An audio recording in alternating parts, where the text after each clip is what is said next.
మిథున రాశి వారికి జాన్యువరి నెల 2026 సంవత్సరం నూతన సంవత్సరం ఏ విధమైనటువంటి గోచార ఫలితాలు ఇస్తుంది ఈ మిథున రాశి వారికి అనేటటువంటిది మనం సశాస్త్రీయమైన పద్ధతిలో తెలుసుకునే ప్రయత్నం చేద్దాము. ఇందులో నా సొంత కల్పితం కానీ నా కవిత్వం కానీ ఏమీ ఉండవండి. శాస్త్రం ఎంతవరకు చెప్పిందో అంతవరకు చెప్పడమే జరుగుతూ ఉంటుంది. కాబట్టి మీరు శాస్త్రమే కావాలనుకునేవారు మా ఛానల్ తప్పకుండా చూడండి. ఇప్పుడు మిథున రాశి వారికి గురువు జన్మంలోనే నెలంతా కూడా సంచారం చేస్తూ ఉన్నారు. ఈ గురువు జన్మంలో సంచారం చేయటం వల్ల అంత శుభప్రదమైనటువంటి ఫలితాలు గోచార రీత్యా ఉండవు. అదే జాతక రీత్యా అయితే చాలా శుభప్రదమైనటువంటి ఫలితాలు, లక్ష పాపాలు పరిష్కారం అంటారు. కానీ ఇక్కడ మీకు ఏమవుతుందంటే జన్మంలో గోచారం, ఇది గోచారం, అది జాతకం. జాతకం తప్పకుండా ప్రతి వారు రాయించుకోండి, మా దగ్గర కూడా సౌకర్యం ఉన్నది. అది ప్రధానమైనటువంటి విషయం. ఇది తాత్కాలికం, టెంపరీ. వారానికి ఉంటాయి, రోజువారీ ఉంటుంది, పక్షానికి 15 రోజులకు ఉంటుంది, నెలకు ఉంటుంది, సంవత్సరానికి ఉంటాయి. తర్వాత అన్నీ మారిపోతూనే ఉంటాయి. ఇది టెంపరీగా మనం చెప్పుకోవచ్చు. ఇక్కడ మిథున రాశి వారికి జన్మంలో గురువు అనేటటువంటిది శుభప్రదమైన ఫలితాలు ఉండవు. చెడు ఆలోచనలు, చెడు పనులు చేయడానికి ఎక్కువ ఆసక్తి, అలాగే మన ప్రవర్తనలో కూడా తేడా, ఒక రకమైనటువంటి శుభప్రదమైన ఆలోచనలు, శుభప్రదమైన ప్రవర్తన, ఒక డీసెంట్గా ఉండేటువంటి ప్రవర్తన, డిసిప్లిన్గా ఉండే ప్రవర్తన అంతా కూడా కనిపించినటువంటి పరిస్థితి వస్తుంది ఈ గురువు జన్మంలో సంచారం చేసేటటువంటి ఫలితాలు. ఇకపోతే తృతీయ స్థానంలో కేతుగ్రహ సంచారం జరుగుతోంది. ఇది మాత్రం చాలా శుభప్రదమైనటువంటి ఫలితాల్ని ఇస్తుంది.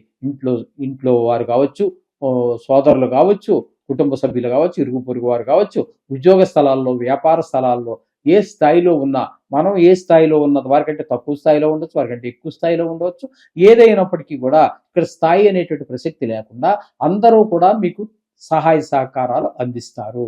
కొన్ని సందర్భాలలో మనకి ముక్కు మొహం తెలియనటువంటి వారు కూడా మనకి సహాయం చేయడానికి ముందుకు వస్తారు. మనస కావచ్చు, వాచ కావచ్చు, అంటే మాట సహాయం కావచ్చు, కర్మణ, మనకి ఏదో ఆర్థికమైనటువంటి ఇబ్బంది వచ్చింది, అటువంటిప్పుడు సహాయపడడానికి కావచ్చు. ఏ విధంగా అయినా అన్ని రకాలుగాను కూడా మనసా వాచా కర్మణ అంటే అన్ని రకాలుగాను అని అర్థంలో తీసుకోండి. ఆ విధంగా తీసుకున్నట్టయితే మీకు తెలిసిన వారు, తెలియని వారు కూడా చాలా శుభప్రదమైనటువంటి ఫలితాలన్నీ వస్తూ ఉంటాయి. తద్వారా ఏంటి, నాకు చాలా మంది వెనకాల ఉన్నారు అనేటటువంటి ఒక దన్నుతోటి మనం ఒక అడుగు ముందుకు వేయడానికి మరింత అవకాశం కలుగుతుంది. ఈ విధమైన పరిస్థితులన్నీ కూడా మిథున రాశి వారికి కేతువు కల్పిస్తూ ఉన్నారు. ఇకపోతే సప్తమ స్థానంలో 4 గ్రహాల యొక్క సంచారం జరుగుతోంది. అవే 4 గ్రహాలు మరలా అష్టమ స్థానంలో కూడా సంక్రమణం చెంది ఈ 4 గ్రహాలే అన్ని అష్టమ స్థానంలో కూడా సంచారం చేస్తూ ఉన్నాయి. ఇక్కడ మొదటగా శుక్రుడిని చెప్పుకుందాం. శుక్రుడు 12వ తేదీ వరకు సప్తమ స్థానంలో సంచారం చేస్తూ ఉన్నారు. సప్తమ స్థానంలో శుక్రగ్రహం యొక్క సంచారము అనుకూలమైన ఫలితములు ఇవ్వజాలదు. భార్యాభర్తల మధ్యన, లేదా జాయింట్ వ్యాపారం చేసేవారి మధ్యన కొన్ని ఇబ్బందులు తప్పకుండా ఎదుర్కోవలసి ఉంటుంది. అలాగే రవి యొక్క సంచారం కూడా మీరు 14వ తారీఖు వరకు మీకు ధనుసు రాశిలోను, సప్తమ స్థానం అయినటువంటి ధనురాశిలోను, తదుపరి అష్టమ స్థానం అయినటువంటి మకరంలో ఒక మిగతా నెల ఆఖరి వరకు అక్కడ సంచారం చేస్తూ ఉన్నారు. ఇక్కడ రవి యొక్క సంచారము, దీన్ని మకర సంక్రమణం అంటారు. ఆ 14వ తారీఖునే మనకి భోగి పండుగ వస్తూ ఉంటుంది. ప్రతి సంవత్సరము కూడా జనవరి 14, 13లోనే వస్తూ ఉంటుంది. ఇక్కడ మనకి సప్తమ స్థానంలో ఉన్నప్పుడు ఆయన కూడా అలాగే భార్యాభర్తల మధ్యన జాయింట్ వ్యాపారం, 2-3 కలిసి చేసేటటువంటి వ్యాపారస్తుల మధ్యన అభిప్రాయ భేదాలు తప్పకుండా ఏర్పడతాయి. ఆ ఏకాభిప్రాయం ఏర్పడడం ద్వారా మనకి ఒక వ్యాపారంలో ముందుకు అడుగు పడేటువంటి పరిస్థితి ఉండదు. అలాగే కుటుంబంలో భార్యాభర్తల మధ్యన కూడా అన్యోన్యత లేకపోతే ఆహ్లాదం ఉండదు. ఒక రకమైన చికాకు వాతావరణం అంతా కనిపిస్తూ ఉంటుంది. అలాగే అష్టమ స్థానంలోకి ప్రవేశించిన తర్వాత ఆ రవి అక్కడ కొన్ని దుఃఖభాజనమైనటువంటి ఈ వార్తలు వినటము, అలాగే ఎవరో దూర బంధువులో, మిత్రుల్లో, మనకు కావలసిన వారో, మనకి జీవితంలో మనకి ఎప్పుడో సహాయపడిన వాళ్ళు, అటువంటి వారు ఎవరో కాస్త ఆపదలో ఉన్నారనో, చనిపోయారనో, ఏదో పెద్ద ఆపద కలిగిందనో, ఇటువంటి వేవతో దుఃఖవార్త వినవలసి వస్తూ ఉంటుంది. కొన్ని సందర్భాలలో ధన నష్టం జరుగుతూ ఉంటుంది, కలహాలు జరుగుతూ ఉంటాయి, పరాభవాలు, అవమానాలు కూడా జరుగుతూ ఉంటాయి రవి యొక్క అష్టమ స్థాన సంచారం వలన. అలాగే కుజుని యొక్క సంచారం మనం తీసుకున్నట్టయితే ఆయన కూడా సప్తమ స్థానం అయినటువంటి ధనస్సులో ఒక 15 రోజులు, అష్టమ స్థానం అయినటువంటి మకరంలో ఒక 16 రోజుల పాటు సంచారం చేస్తూ ఉన్నారు. అది కూడా ఏ గ్రహమైనా సరే ఒక రాశి నుంచి మరొక రాశికి జరగడాన్ని సంక్రమణం అంటారు. కానీ మనకి వాడుకలో ముఖ్యంగా మనం చెప్పుకునేది ఏంటంటే రవిని మాత్రమే సంక్రమణంగా చెప్పుకుంటున్నారు. కానీ ఏ గ్రహమైనా సరే, ఉన్న నవగ్రహాలలో ఏ గ్రహమైనా సరే ఒక రాశిని తన ఉండవలసినటువంటి కాలము ఉండి మరొక రాశిలో ప్రవేశించడాన్ని, అంటే వక్రము, అతిచారము, స్తంభన ఇవి పక్కన పెట్టండి. మామూలుగా తను ఉండవలసినంత కాలము ఉండి ఆ తరువాత వేరే ముందు రాశిలోని ప్రవేశించడాన్ని ఇక్కడ సంక్రమణం అని అంటారు. కాబట్టి కొంచెం సంక్రమణం కూడా చెప్పుకోవచ్చు మనం.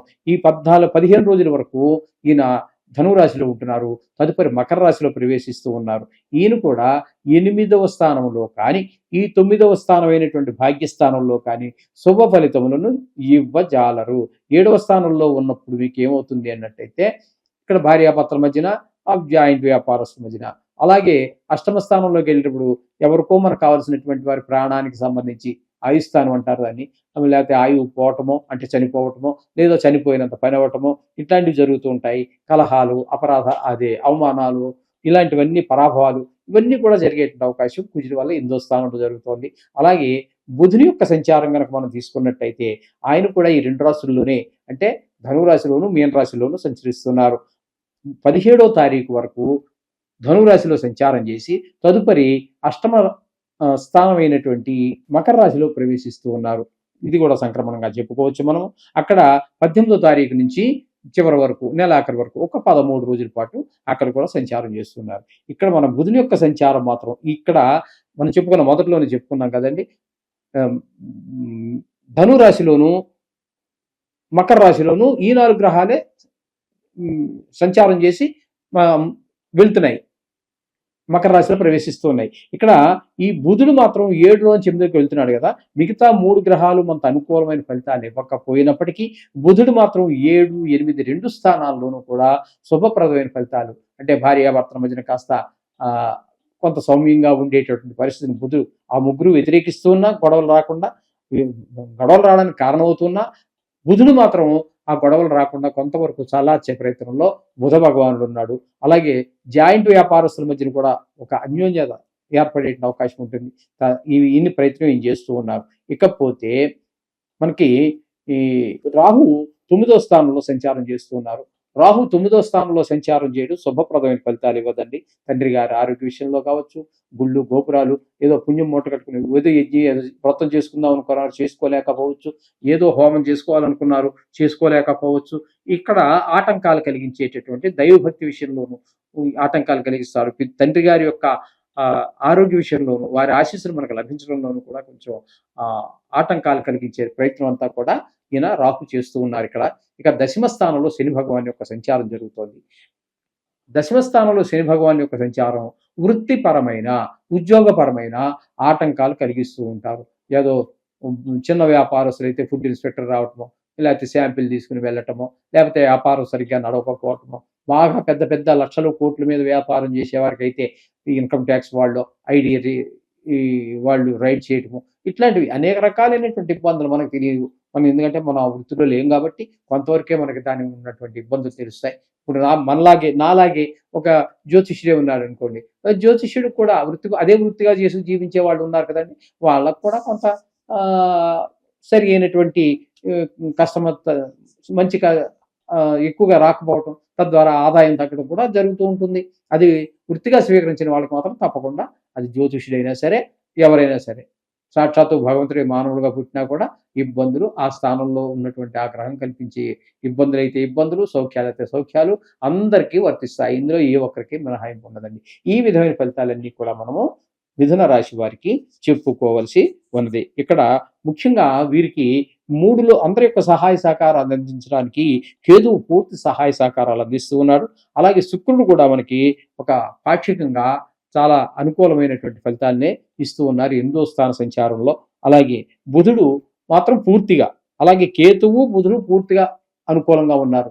శుక్రుడు మాత్రం పాక్షికంగా ఉన్నాడు అనుకూలమైన పరిస్థితుల్లో బుధుడు అంచేత ఈ విధమైన, అంటే 2 గ్రహాలు పూర్తిగాను, ఒక గ్రహం పాక్షిగానే ఉన్నది. మిగతా గ్రహాలకన్నిటికీ కూడా మీరు నిత్యము మనం చేసుకునే పూజతో పాటుగా ఏమైనా మరి విశేషంగా ఏమైనా చేసుకోవటం, ఎందుకంటే నెల రోజుల పాటు కాబట్టి ఒక గుడికి వెళ్ళటం, నవగ్రహాల చుట్టూ తిరగటం. కొద్దిగా కాస్త ఇంకొక విషయం ఏంటంటే ఇక్కడ ఈ 31వ తారీఖు జాన్యువరి నెలలో మనకి ఈ శని అనుకూలత లేనటువంటి వారికి, అంటే మీనరాశి వారికి, కుంభరాశి వారికి, అలాగే మేషరాశి వారికి, వీళ్ళు ముగ్గురికి కూడా ఏళ్ళనాటి శని జరుగుతున్నది. అలాగే మనకి ధనురాశి వారికి అర్ధాష్టమ శని జరుగుతున్నది. అలాగే మనం తీసుకున్నట్టయితే ఇక్కడ సింహరాశి వారికి అష్టమ శని జరుగుతోంది. కాబట్టి వీరు ఆ 31వ తారీఖు జనవరి నెలలో వచ్చేటటువంటి ఈ శని త్రయోదశి రోజున మీరు నువ్వులు దానం ఇచ్చుకోవటం కానీ, తైలాభిషేకం కానీ చేయించుకోవటం కానీ చేయించినట్టయితే మీరు ఈ శని బాధ నుంచి చాలా త్వరగా విముక్తి పొందుతారనడంలో సందేహమే లేదు. కాబట్టి ఇది మాత్రం అందరూ గుర్తుపెట్టుకోండి. ఈ శని త్రయోదశి 31వ తారీఖు. ఈ విధమైన ఫలితాలు చేసుకోండి, శుభాలు పొందండి. శుభం.